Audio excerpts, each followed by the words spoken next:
자, 여러분 안녕하세요. 오늘 다뤄볼 주제 아마 뉴스에서 정말 많이 보셨을 겁니다. 그런데 매일 쏟아지는 자극적인 헤드라인들 솔직히 좀 피곤하지 않으신가요?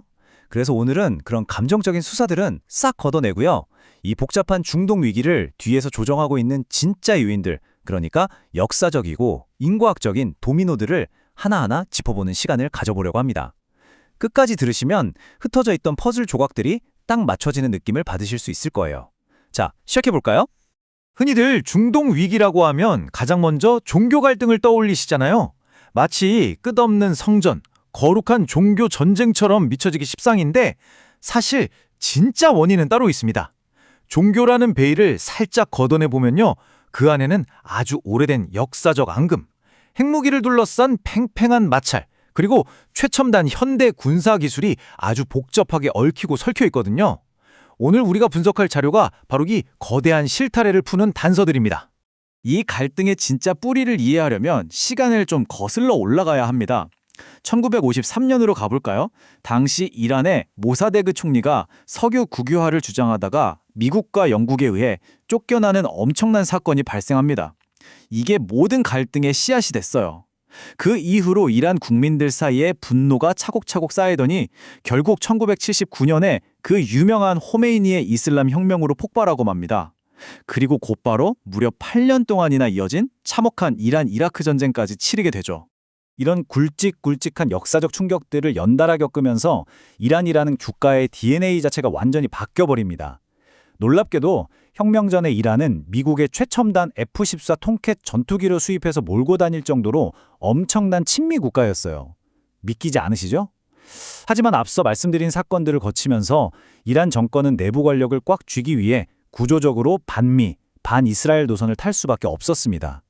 이건 단순한 선악의 문제가 아니라 살아남기 위해 선택한 철저한 정치적, 역사적 경로였던 거죠. 자, 그럼 이 오랜 앙금에 기름을 부은 최근의 기폭제는 뭘까요? 바로 핵협상입니다. 2015년에 맺은 원래 이란 핵합의를 보면요. 15년 동안 우라늄을 3.67%까지만 농축하라는 조건이었습니다. 그런데 트럼프 행정부가 들어서면서 판이 완전히 뒤집힙니다. 20년 동안 농축률 0%, 그냥 완전 포기해라 이렇게 압박을 한 거예요.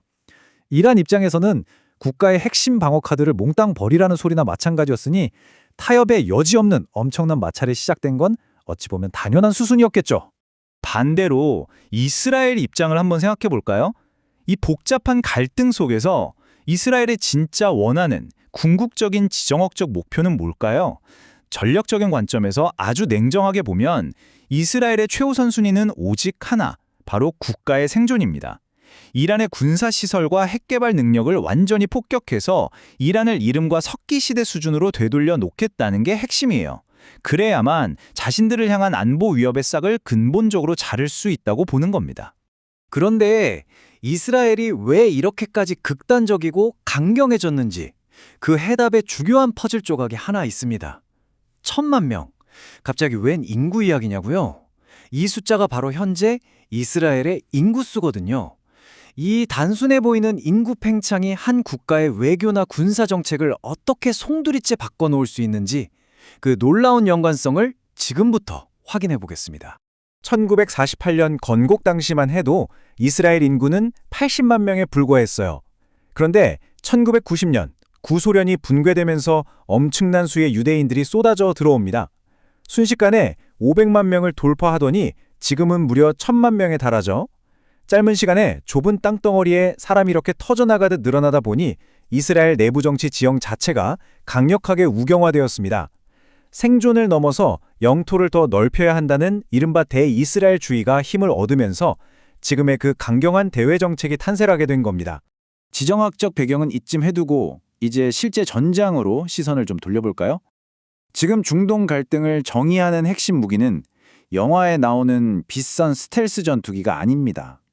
바로 현대전의 판도를 완전히 뒤집어버린 이 치명적인 자폭 드론 샤헤드 136입니다. 이 드론이 왜 그렇게 무서운 무기인지 아세요?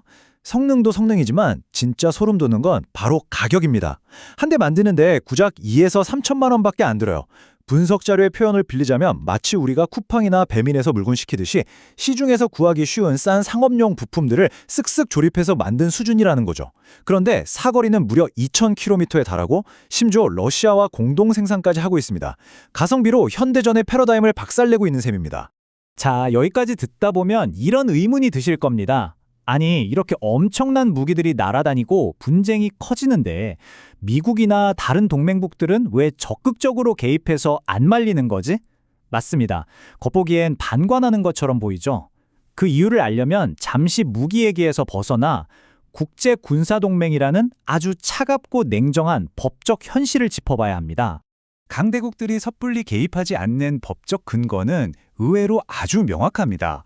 나토나 한미 상호방위 조약 같은 동맹 조약들을 보면요, 철저하게 방어적일 때만 발동되게 되어 있거든요. 즉, 아무런 도발도 안 했는데 억울하게 침략을 받았을 때 도와주는 겁니다. 그런데 최근 중동에서 벌어진 확전 양상을 보면 미국이나 이스라엘이 선제적으로 타격한 측면이 분명히 있거든요. 그러니까 동맹국들 입장에서는 국제법적으로 굳이 참전해서 도와줄 의무가 없는 겁니다. 이렇게 글로벌 개입이 묶여있는 팽팽한 상황에서 이란이 지고 있는 궁극의 치트키가 하나 있습니다. 바로 호르무즈 해협이에요. 이란은 이곳을 그냥 전쟁터로 생각하지 않습니다. 전 세계 석유의 어마어마한 양이 반드시 지나가야만 하는 길목, 즉 글로벌 공급망의 목줄을 쥐고 흔드는 경제 무기로 쓰고 있는 거죠. 여기가 막히면 미국은 당연하고 중동 에너지에 기대고 있는 중국이나 러시아 같은 초강대국들까지도 엄청난 타격을 입게 됩니다. 그럼 이쯤에서 아주 현실적인 팩트 체크를 하나 해볼게요. 겉으로는 양쪽 다 내일 당장이라도 전면전을 불사할 것처럼 험악하게 으르렁대고 있죠? 그런데 실상은 어떨까요? 미군은 지금 토마호크나 요격 미사일 같은 첨단 정밀 무기 재고가 바닥을 보이고 있습니다. 이란도 마찬가지예요. 폭격당한 드론 시설 복구하느라 정신이 없습니다. 한마디로 양측 모두 대규모 전면전을 장기적으로 끌고 갈 여력이 지금 당장은 없다는 게 팩트입니다. 그래서 중동을 깊게 파고드는 전문 기자들은 상황을 이렇게 예측합니다. 조만간 전투가 멈추는 휴지기가 올 거라고요. 완벽한 평화협정은 아니더라도 간단한 한 장짜리 양해각서, 즉 MOU 같은 걸 통해서 당장의 충돌을 멈출 확률이 아주 높다는 겁니다.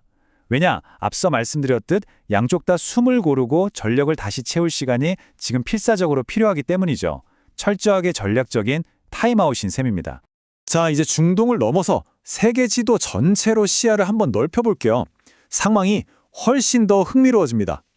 예전처럼 미국이 도덕적인 경찰 역할을 하면서 질서를 잡던 시대는 끝났습니다. 미국도 이제 자국 이익이 최우선이거든요. 그 틈을 타서 러시아는 우크라이나를 쳤고 중국은 대만을 호시탐탐 노리고 있죠. 다들 낡은 룰은 던져버리고 철저하게 각자 도생하고 있는 겁니다. 그리고 바로 이 혼란을 틈타서 중국과 러시아가 중동에서 자기들만의 영향력을 쑥쑥 키워나가고 있는 거고요.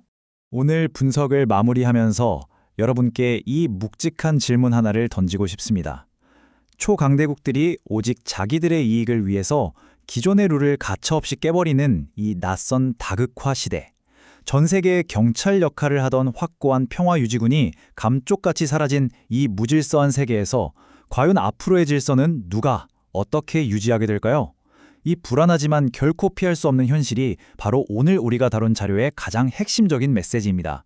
오늘 이 설명이 여러분의 지정학적 시야를 한층 더 넓혀주었기를 바라며 여기서 마치겠습니다.